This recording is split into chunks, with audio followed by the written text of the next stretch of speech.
and you end up creating issues. And I really believe that a lot of the issues that I see health-wise come from over-blanketing horses. They are built to experience cool weather, cold weather, and if you never let them experience that, you're compromising their system in a lot of ways. Push over.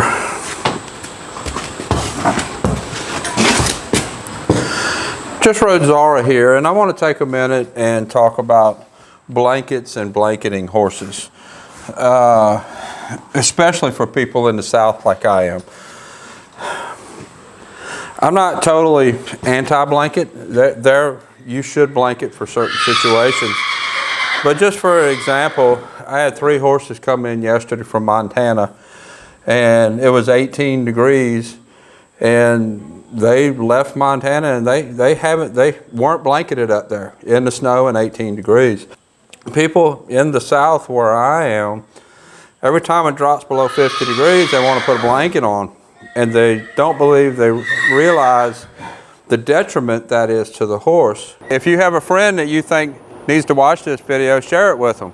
Let them see what I'm doing and might help more people. Because our weather here bounces around so much, and if you put a blanket on, let's say you want your horse blanketed below 50 degrees, it might be 10 o'clock when that blanket would go on, and 5 o'clock in the morning when that blanket would come off in this time of the year.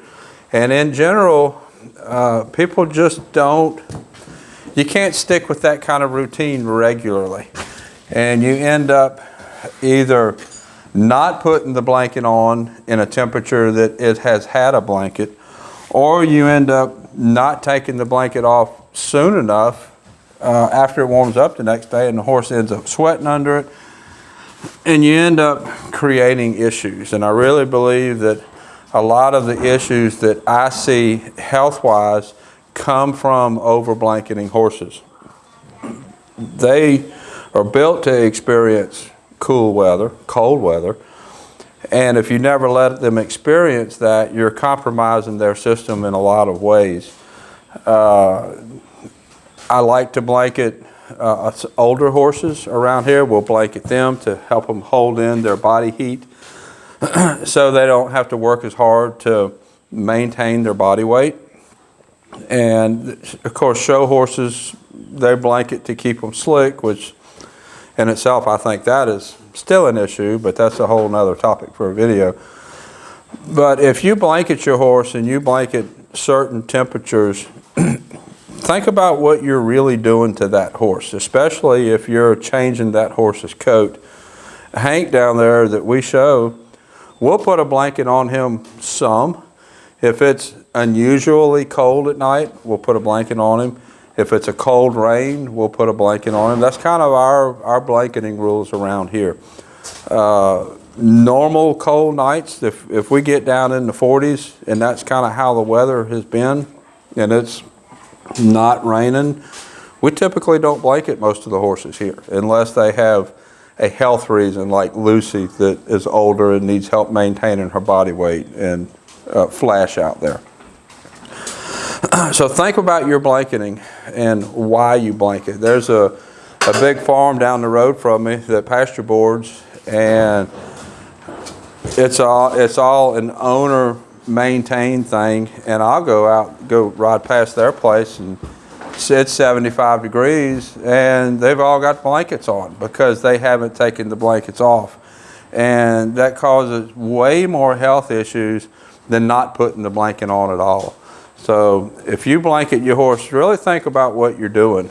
And just because you're having a cold night, you might be thinking you're putting the blanket on, helping them stay warm at night, but you're going to be creating a problem the next day if you don't get that blanket off soon enough. And in general, most people just aren't good about getting the blanket off.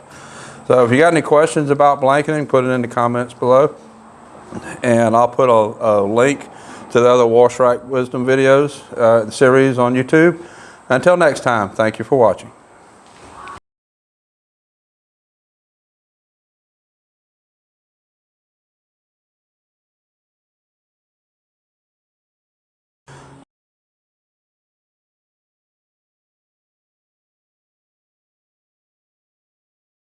Most of the more specific training videos that talk about how to use your hands, how to use your legs, that kind of thing, I post on Patreon. If you want to look those up, Tim Anderson Horse Training on Patreon. A lot of those real specific horse training videos are there.